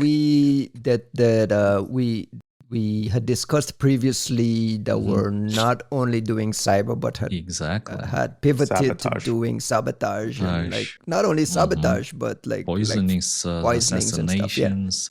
The guys who tried to kill Skripal in the UK and accidentally killed some other like innocent people in the process. So these are the guys that we're talking about in this particular story, and it's interesting to see this combination. We talked a lot about governments and nation state sponsored operations piggybacking or sometimes being using criminals as wingman to piggyback on other traditional cyber criminal malware. So that's I think a very important trend that we're seeing more and more nowadays, especially when it comes to Russia. I just wanted to say like props to Arctic Wolf to coming up with like when everyone's talking about China. And if I may go back to your previous story, Ryan, about the CISA recommendation, you know how that China. There's China in the first paragraph of it. I wanted to bring it up, but I just didn't say anything. Right? Well, like let's don't kick dead horses. But yeah, Exactly. here's something that which is not China, which is super super interesting, and there's indicators of IOX. By the way, some people came to me after my speech and they said like we are saying like the right way IOX, and we are part of the club that we want t-shirts that say IOX or it didn't happen. And we're gonna make those t-shirts, so don't worry. IOX or GTFO, is that our new IOX or GTFO, yes. Are we allowed to use? Is this a trademark thing? Do we need to talk to some of our friends? No, man, I'll open source it. And the only thing which is still in balance is how do you properly spell IOX. I'm not yet sure, because like if you would use come up with a new Romanian pronunciation, then it would be something like I and then OK. But like other people say, AWK has to be in the picture OK. Stop it. Yeah. One of the things Arctic Wolf, they didn't identify the victim, but their big takeaway here was that this was a U.S. organization that works closely with Ukraine. So we kind of understand the reason probably why they were targeted. Costin, you said they were IOX, good, solid IOX. Did you put it into your system? What does TLP Black say about this? I admit that I haven't put them through the system this time because I've been traveling, so just came back. It was a really, really busy trip and I didn't have a lot of time to look at this, which is why I said that this deserves like a much closer read and to pay attention to what is happening here, because I think that this story is not singular. There are threads you can pull from this story, and for sure you can find additional things. So this is like on my to-do list for the next week. Juanito, why aren't there more reporting on Russian operations? And I know we discussed this on the podcast when you've been strong with suggesting that companies like Cisco, Talos, and some other companies are under like some economic pressure because they have factories in China. So we can understand why there's like a certain limitation around reporting from China. There's none of that from Russia. And you can't. The Russians have been pretty active. They're at war with Ukraine. You have to imagine there's a lot of things happening there. We get some stuff out of Ukraine, but American companies aren't seeing or finding anything. Why is that? Oh, they're seeing and finding plenty. I think you're kind of missing the point, right? Like if you're unwilling to do the China thing because there's Chinese manufacturing, you're not unwilling to publish on Russia because you care about the Russian government. You're unwilling to do that because it's an incredibly confusing situation right now as to what the U.S. government stance is on Russia. So you're not trying to not piss off. That shouldn't stop threat intel shops from exposing Russian APTs, though. I agree that none of this should stop any of it. If we were, but it's real. You're saying that teams are waiting to see where the wind blows. I'm saying that the same kind of risk-averse bullshit that we were discussing earlier today applies across the board when you have people who are making these like risk assessment, quote unquote, decisions about what the value of publishing threat intel is or what the value of sharing is.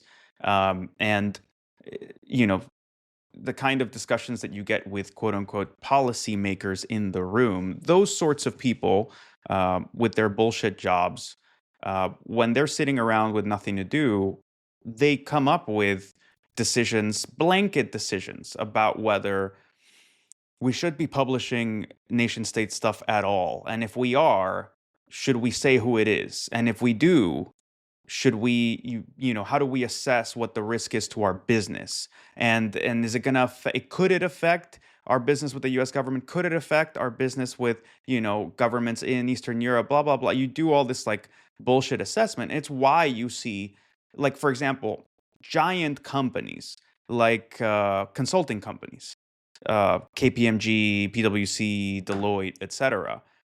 I cannot think Accenture. I can't think of a more nightmare situation to try to publish in than working one of those motherfuckers, because you have a bunch of your whole business is about like being the global like consultancy for every government on earth, and it means you literally will have a problem no matter what in whatever you publish if you think that this is meaningful enough to have problems with.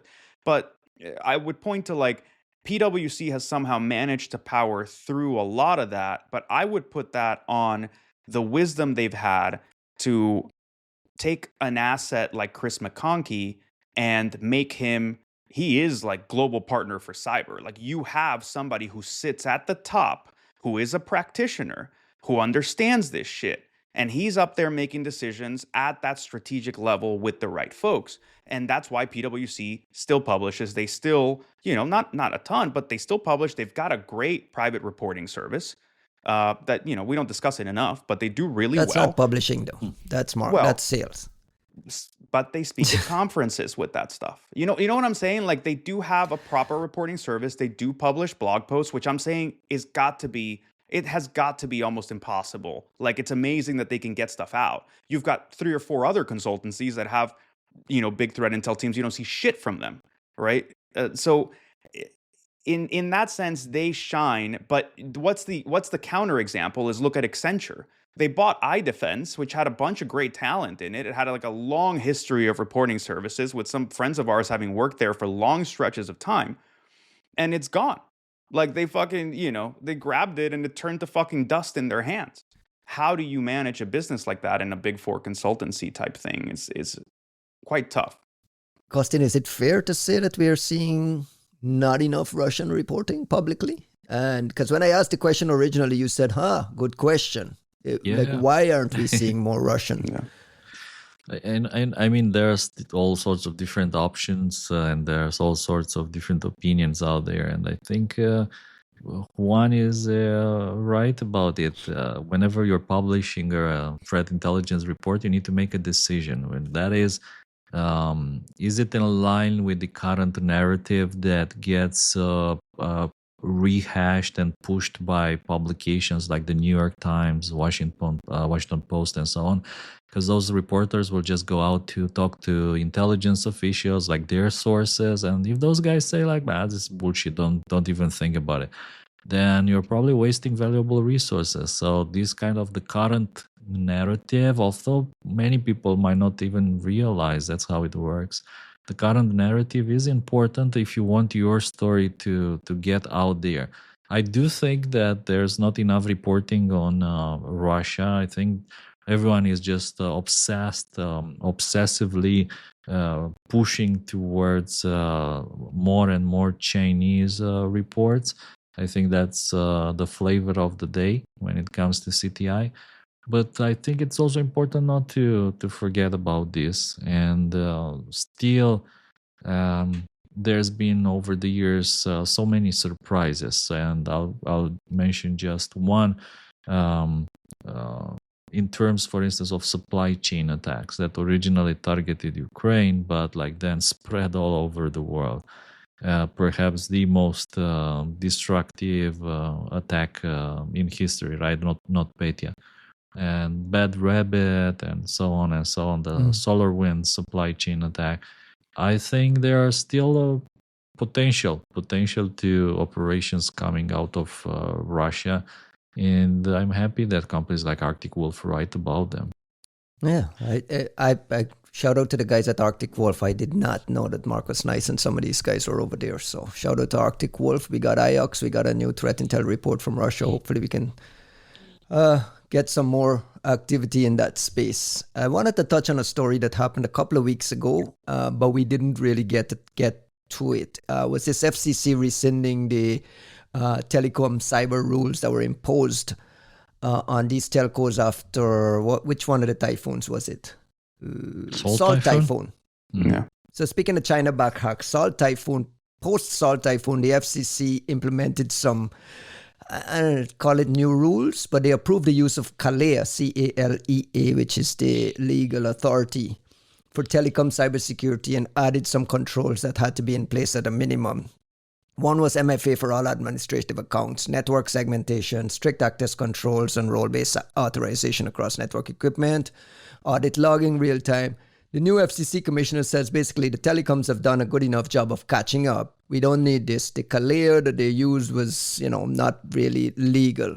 We're back to, I don't know how to ask the question, Juan.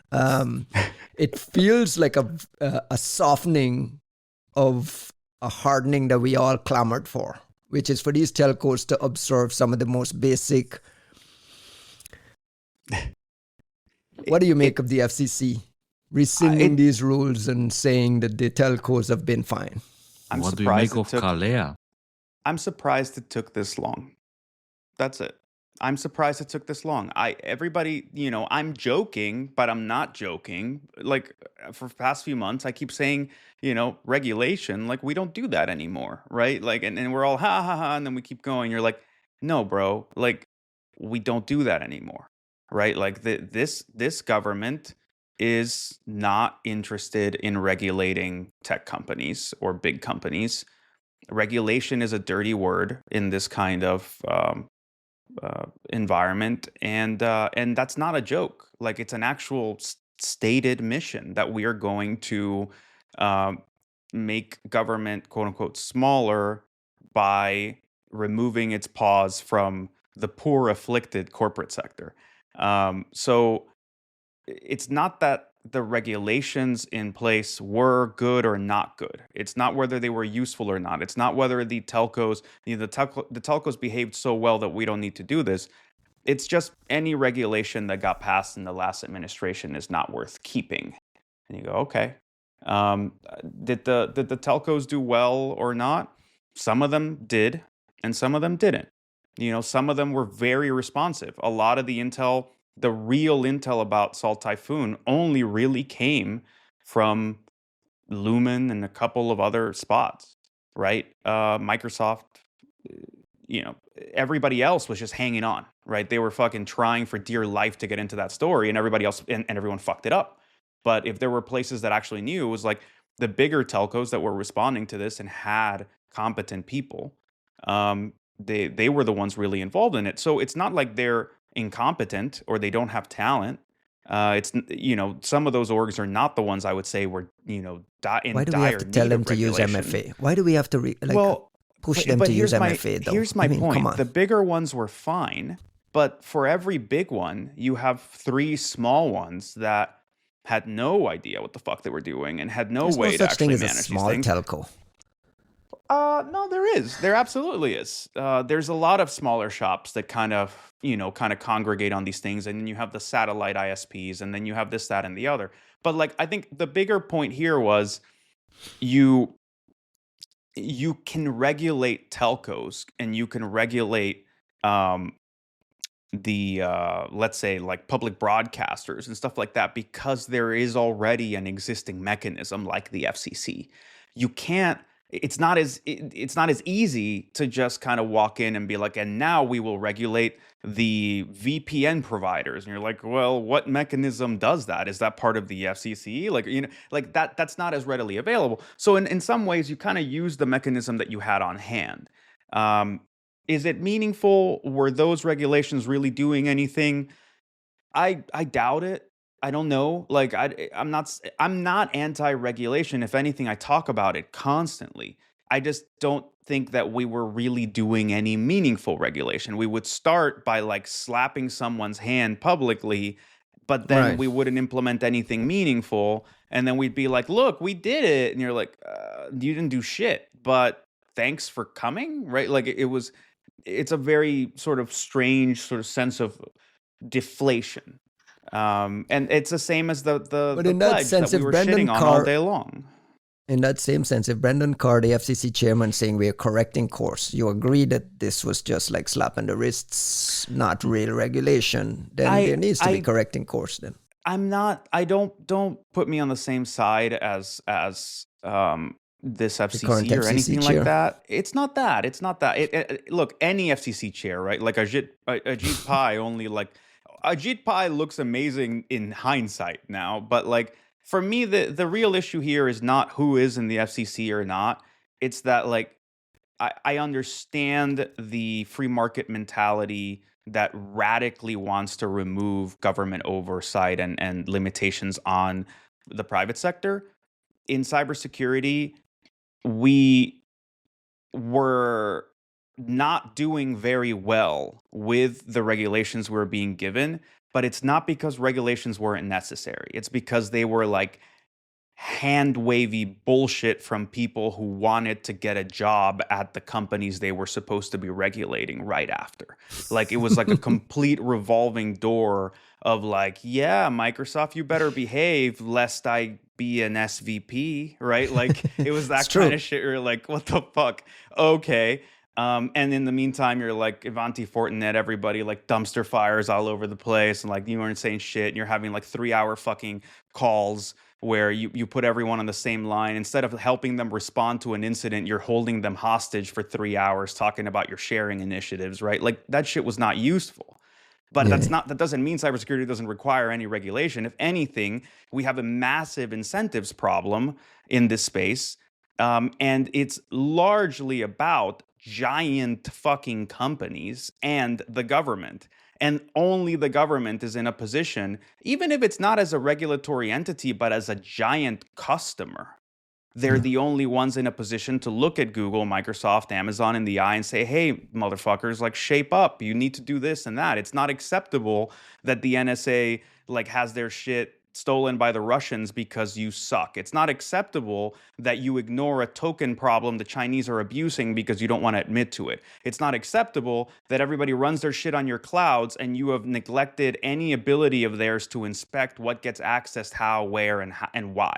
It's not acceptable that all of your security posturing is dependent on logs, but you are going to charge people for access to those logs, retention to those logs, and then you're going to make it hard for them to export the logs or manage them themselves. Like all these things are like, there's so much malpractice as far as like just the cloud space. Just the cloud space is so much malpractice from these companies. And we're responding by relaxing rules. Like you can't sell me on the idea that telcos have done a good enough job that we have to relax basic rules on what I think standard operating procedure things. You're just, what you're seeing there is like the it's one version of the story, but really what it is they just don't want to be in the business of regulating American companies.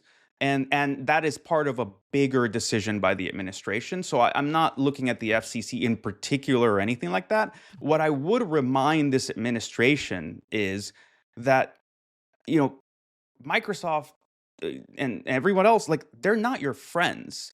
And they're not, like, I understand the larger mission of, like, letting American companies, take advantage of the free market and grow. And, like, we're in competition with China, and that's all that matters. I get it.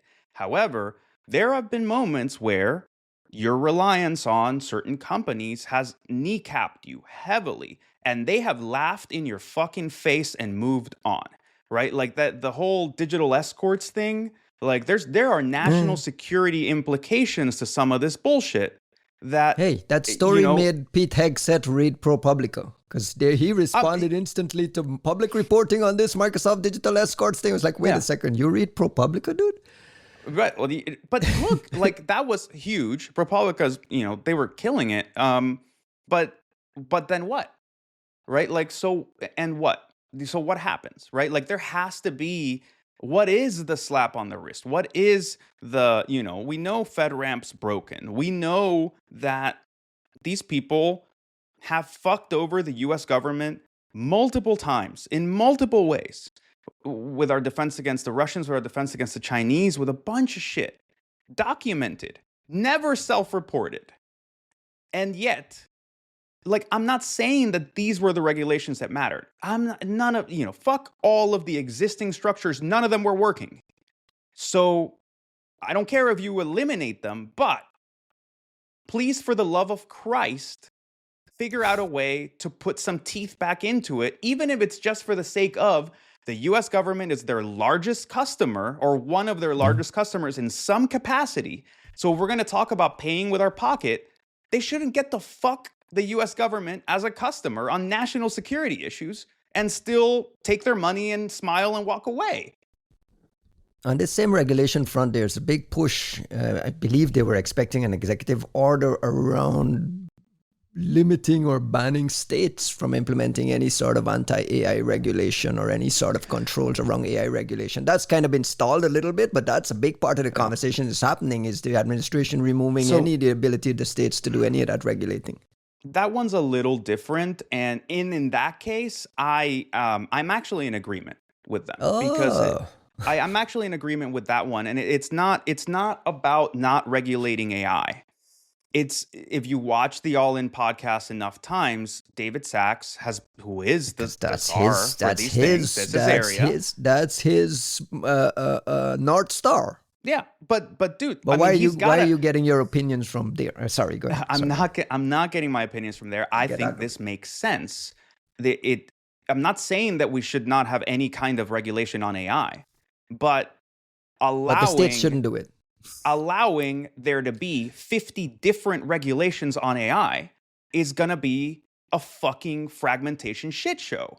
And you're gonna get a really smart one from Georgia and a really dumb one from Alabama and a really smart one from Louisiana and whatever. You're gonna get all these different flavors, and it's the same bullshit the EU goes through, where it's like you're supposed to have some kind of unified whatever, and then every member state comes up with their own bullshit. What ends up happening is you have a fragmentation of the industry that becomes ineffective. And yeah, you can make money by preying on the local regulation, but you're not advancing as an industry as a whole. The Chinese don't have that fucking problem. The Chinese just do whatever the fuck they think the right thing to do is for their own and doing incentives. The same thing. I think that at the very least, we should just make it a single, if you're going to have any regulation, have it be a single unified one, just for the sake of people in this country who want to start AI companies or who want to create AI services to know what the rules are and how to conform to them. None of this GDPR garbage. Yeah, you're good. Maybe. We'll see. We'll slap you on the wrist if we feel like it. It's like the Soviet style compliance. Everyone has broken the law. We're just going to decide when to apply it and not. That's not a good ecosystem for developing technologies in like a global arms race. You just spent the last segment telling me that this new administration has no interest in pursuing any sort of regulation at a deeper level. And now you're saying, well, let's wait for this administration to set the rules because look, man, it's broad brush thinking, but my point here is like, there's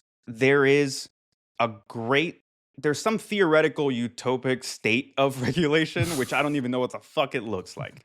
Because frankly, most regulatory regimes suck ass. Like, they're not really good. So I don't disagree with that, right? Like, we've never had a good exchange about like, oh my God, thank God they passed that law. Like, Costin doesn't have bottle caps on the floor anywhere. So that's a plus. Nothing. And you can't pee in a bottle to stay for a 3-hour podcast.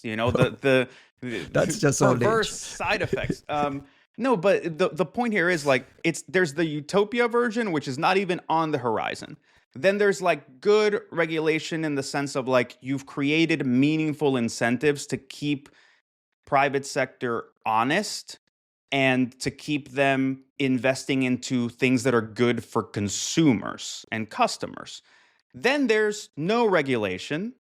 Then there's also the negative side of regulation, which is what ends up happening a lot in the EU, but can also happen when you let states do whatever the fuck they want, which is a fragmentation of regulation where you have a bunch of it's a regulatory nightmare, because you then have to you need to hire 10 lawyers for anything you do and go, are we okay to work in Georgia? Are we okay to work in California? Are we okay? Like it just adds sand into all the gears and does not meaningfully protect anybody. Because like, I don't know what you think is happening at like the state level for some of these places, but like if the US government, if the federal level has no fucking clue what's happening with AI, I promise you, I absolutely promise you that the state of Florida is not going to be the luminary that leads the way, the torchbearer for great AI regulation. I'm not like, saying that's they just not will. it. I'm saying that the entire world turns this way when there's need for regulation, because nobody knows what's happening in the AI world and what the consequences are. It's like we feel like we're between a rock and a hard place where utopia doesn't really exist and we don't know what that looks like. And turning a complete blind eye and depending on this administration to get folks to self-regulate. No one is going to raise $100 billion to self-regulate when there's these kinds of pressure. It just feels like we're in a we need to move. We are, but a big part of it is we need to move away from the term regulation. That's a dirty word. It's just a dirty word in right-wing circles. It's never, ever, ever, ever, ever gonna work. So let's get rid of that word completely. What we really desperately need is some kind of incentive structure that means that while these companies are moving fast and doing their best to represent us in this global arms race, that they don't fucking stomp their way, destroying everyone and everything along the way. And that's an incentives problem. It's not, forget regulation, forget big government. I'm just saying, like, you have free market mechanisms for this. You're one of their biggest clients. Pay with your fucking wallet. I can't get over us trying to be like China. That's the thing. China isn't regulating, so we need to be like them to keep up and compete. It just feels... Oh, dude, you fucking wish we were like China. China is not regulating. It's not that China's not regulating. China's regulating everything. But they're doing it in a unified way. China comes out from a central authority and somebody says, this is what we're doing. So there is utopia. Costin, does this conversation bore you? You're fucking killing me here, man. No, man, I get the feeling that you guys are becoming like the European Union, so hopefully soon we'll all be brothers or something. No. Let's do a quick AI segment. There's a couple of stories cross the radar. We're at an hour and 36 minutes, and Costin is going to run out. On Monday, I believe this coming Monday. My friends, I have cups. Okay, cool. Good. It's got an opening. Pee break.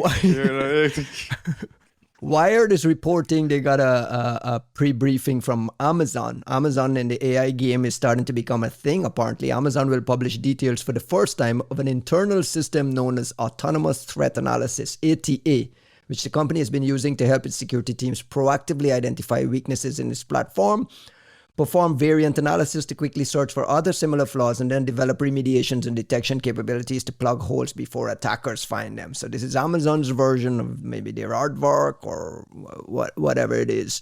Yeah. Some documentation of this is happening for some deep bug hunting. No surprise here, right? They have their Nova thing that we learned about a couple of weeks ago. Hey, they didn't say they were using Nova. The fact that Amazon is playing in this space, Juanito, is no surprise to you. No, it's not. I mean, I'd be surprised if they weren't. I'd be bummed out if they weren't. But I think something that's really interesting is that in what little description we've gotten of this, it very much is like a agentic harness or like multi-agent harness type thing. Like they're talking about having like two competing systems that work against each other and like sort of doing the drudgery of the security auditing and code auditing or whatever work, and then surfacing that up to experts. And I think in a sense, like um, I'm not ready to hype up Amazon, but this is a more realistic, like very more plain spoken way of saying, yeah, we've applied it, we built this thing, we are harnessing. And they didn't even say what models they're using. They didn't say they're not. They might be using OpenAI models. They might be using anybody else. But it's like you take the mystery out of it by you're not saying, oh, we trained the ultimate security model,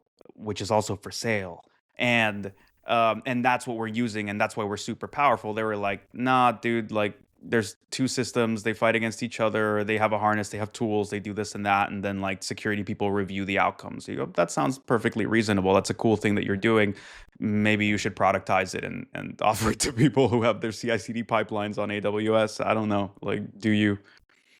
According to the Wired reporting, ATA was born out of an internal Amazon hackathon in August 2024. The security team members say it's grown into a crucial tool since then. It's not a single AI agent developed to comprehensive conduct security testing and threat analysis.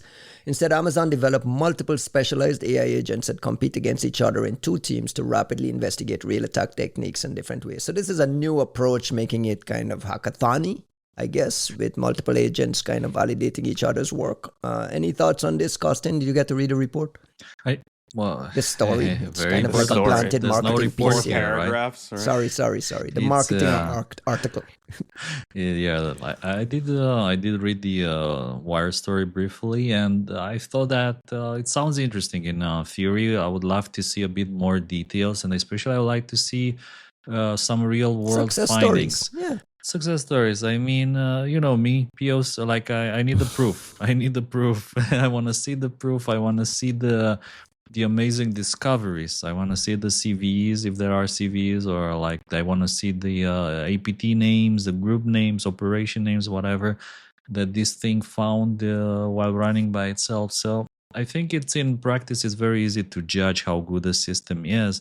Like leaving the marketing aside, leaving the PR aside, and you know, you and I, like all three of us together, we've done so many PR stories that we know how to cut through the hype. Like it's either the results that matter in the end, and it's like the amount of new discoveries that you can push. This is the metric that counts. And this is what I asked Dave Vitale around Aardvark. Is like, show me your work, right? True. I'm sure it's amazing, and it's saving OpenAI millions and millions of dollars in finding some internal bugs and so on. But I mean, for the rest of us, if you're going to do marketing, you have to show us your work. Which segs into the next conversation, because that was exactly our response to the Anthropic report, that APTs were using Claude AI to automate and Claude Code to automate a lot of parts of it. We got news on Axios that Anthropic CEO has been called to testify on this Chinese AI cyber attack. So maybe we will get some success stories there. Someone will ask the hard questions around what actually happened versus, do you have high hopes for this testimony before the not really, Homeland Security Committee? Sorry to say no high hopes, because I mean, if there's like an indicator of hope whenever you see these testimonies happening, and like it's always like very high, and then you see another one goes down, and then you realize that there's nothing new that will ever be said in one of these briefings or like testimonies. Unfortunately, I would take the part 2 of that report. I would take part 2 with IOX over any kind of testimony. Yeah. I mean, these testimonies become kind of like theater, where politicians get up and wave questions, and it's always like a good opportunity for everyone involved, because it's a good opportunity for the company to get a bit of even more PR. It's a good opportunity for politicians to show that they're interested about this. How do you call it? AI? Something like that. AI? Okay. So like we care about this AI of yours, and we think that this AI of yours is really important. So unfortunately, yeah, my hopes are not very high, but let's see. Juanito is in Washington, D.C. You're going to go out to this hearing, right? Can you? I don't know, actually. I don't know if anyone invited me. It's open? No, but look, to be fair, I think these hearings, like, yes, they're always disappointing, but they're largely disappointing because of the lack of like like genuine cross examination. Everybody there acts out their best like politician bullshit, and Theater, yeah. they're thinking about the cameras. So you're going for the sound bites about like whatever it is that you care about, and it makes the hearings very incoherent, and they don't have like a point. But more importantly, nobody's questioning what these people are saying, and that's what disappoints me. All I've Is ever there any wanted. usefulness to it at all? Well, the thing is, they're unpredictable, right? Because like Sometimes the you might problem, get some nuggets, every right? once in a while, you get one person who shows up, and you're like, "Yo, somebody's aide really went ham on this," and they decided, right, like Wyden will, use the opportunity to sucker punch somebody who works at a big company, and you're like, "Oh shit, like cool, Right, right. interesting, right?" The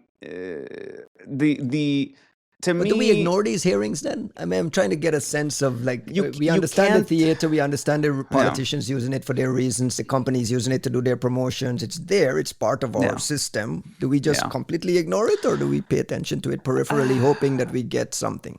Somebody produces an LLM summary of the hearings, and you Christ. scan for anything that might be useful. But like, look, the thing is, it's definitely some level of signaling and pressure to the company as to what matters. And part of what you don't see is the almost like the silent signaling that happens when a senator from Georgia happens to like push the shit out of a company that was debating whether to open an office in Georgia or open it in Alabama, and like the pork barrel part of it like plays out in subtext. There are ways in which you pay lobbyists to understand the machinations of DC and know how to appeal to whom for what to avoid regulation and to get these incentives and to help with the taxes and blah blah blah.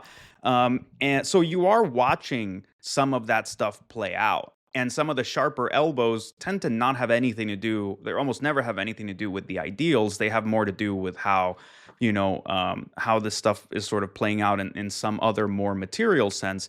But there is an opportunity. I think honestly, like if we act less jaded about it, part of the issue here is like you have a bunch of much older people in Congress, and their aides, may not be in a position to really understand what's going on, and that's how you end up in the situation you were describing earlier, where it's like, well, you have shadowy figures whispering in their ears. Part of how that happens is you have a certain amount of aides that work for a congressperson, and they only know so many things about so many things, and they end up relying on whatever person they met at a round table, at a whatever, that knows about tech.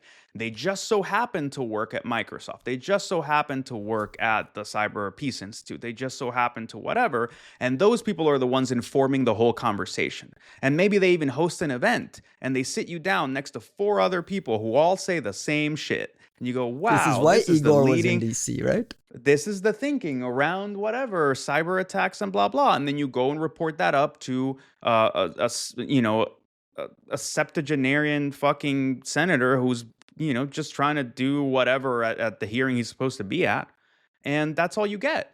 But like you have CEOs, like all of the tech CEOs have gone up in front of Congress and lied through their fucking teeth, and nobody called them out on it. And I don't think it was like a conspiracy. For it either, yeah. Well, there's no consequences, but I also don't think it was a conspiracy. I don't think anybody understands Facebook's business well enough or Google's business well enough to say, hey, what the fuck are you doing? We could fix that. All right, guys, that was an hour and 45 minutes on a holiday week where there's no news. So let's close the show with some shout outs. No, Costin, you gets to go first. Close the show with some shout outs, plugs, anything you want to promote. I mean, sure, yeah. Again, big thanks to everyone who showed up at my speech last week, especially what was the speech about again?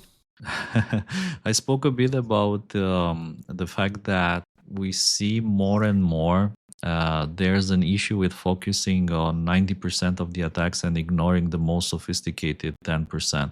And the issue comes mostly from the fact that the most advanced threat actors out there, they implement some kind of a full spectrum barrage jamming, meaning that they use code of obfuscation, living off the land techniques, web shells. So they make it very difficult for us to catch their stuff, to detect Deliberately it. so, or just to make their Absolutely. operations much more successful? Is it just like a dual win for them, or they're just doing all of this noise to push you off in the wrong It's the direction? solution to the problem of modern detection strategies. So this is let's say, the flavor of the day, which is an iteration, in my opinion, of what we have seen decades ago with threat actors like Moonlight Maze, with like some of, let's say, the most interesting incidents in history. And I think that with the coming of AI and applying the idea that detection thresholds are no longer sufficient for you to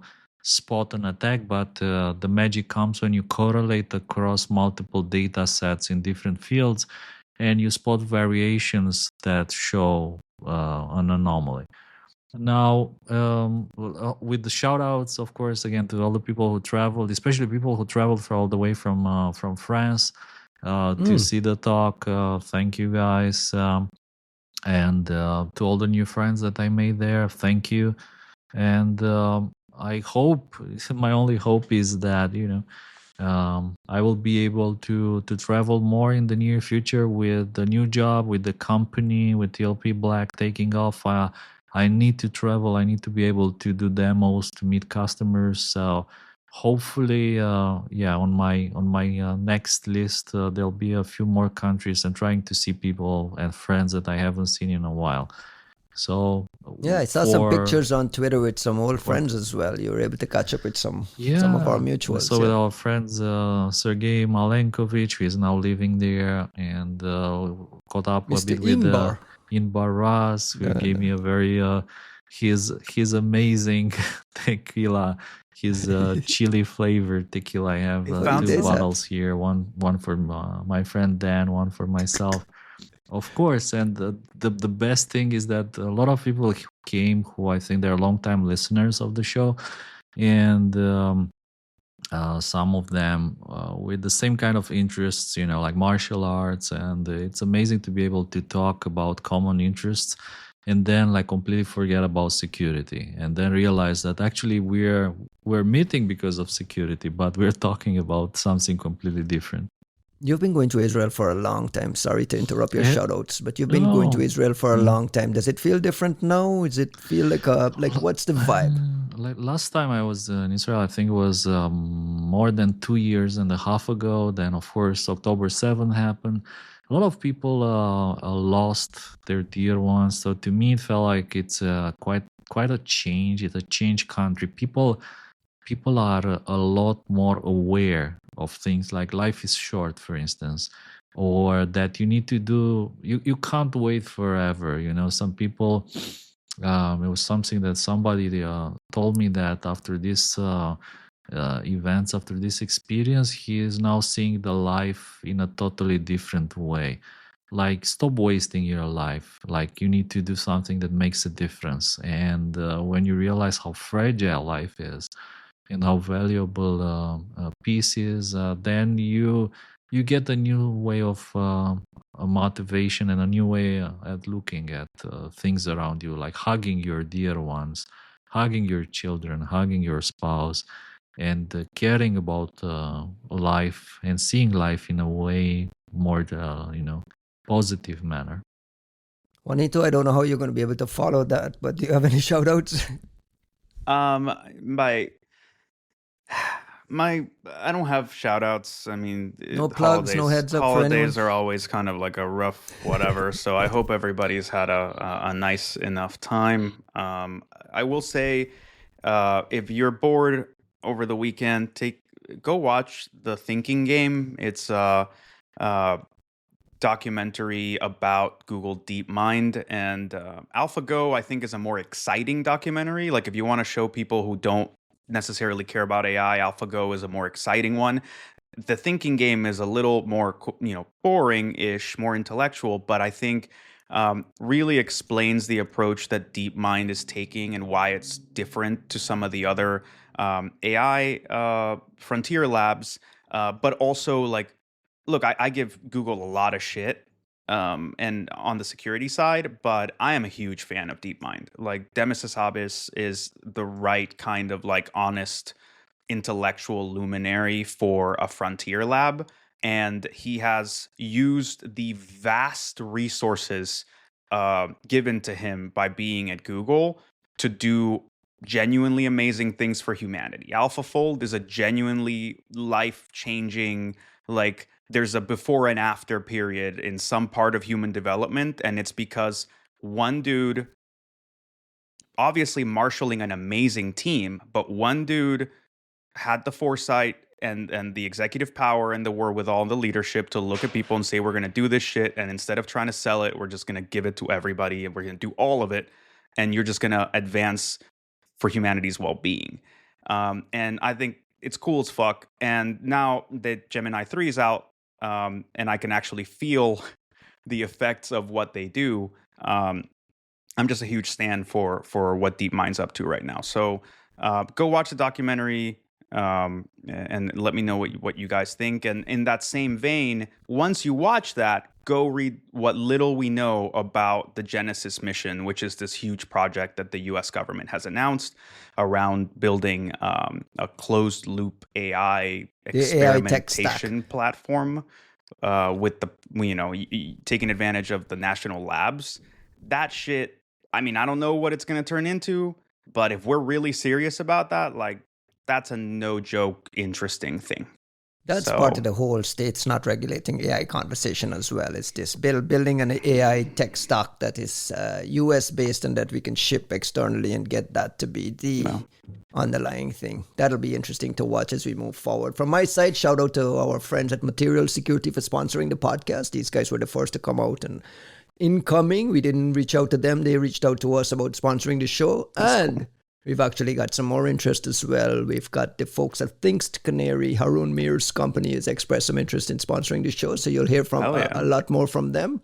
By the way, Kostin, Harun had some feedback for you around your hesitancy to sell TLP Black. He says there is a way to sell and to pitch your company that is ethical, and he understands what your struggle with overselling and making sure you have something on there. So shout out to all the folks who sponsored and supporting the show. I mean, it's not an easy show to sponsor because we talk a lot of shit about a lot of people. And not only that, but we also talk about a lot of other things besides security. And just like Juan was saying, like, watch this documentary. Don't forget to watch The Age of Disclosure. Very important. And if you have time, Google the Legacy Program.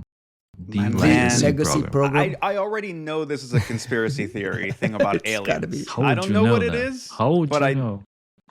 Am I right, though? The Legacy Program. Let's leave it right there. Have a great week, everyone. Peace out. Bye.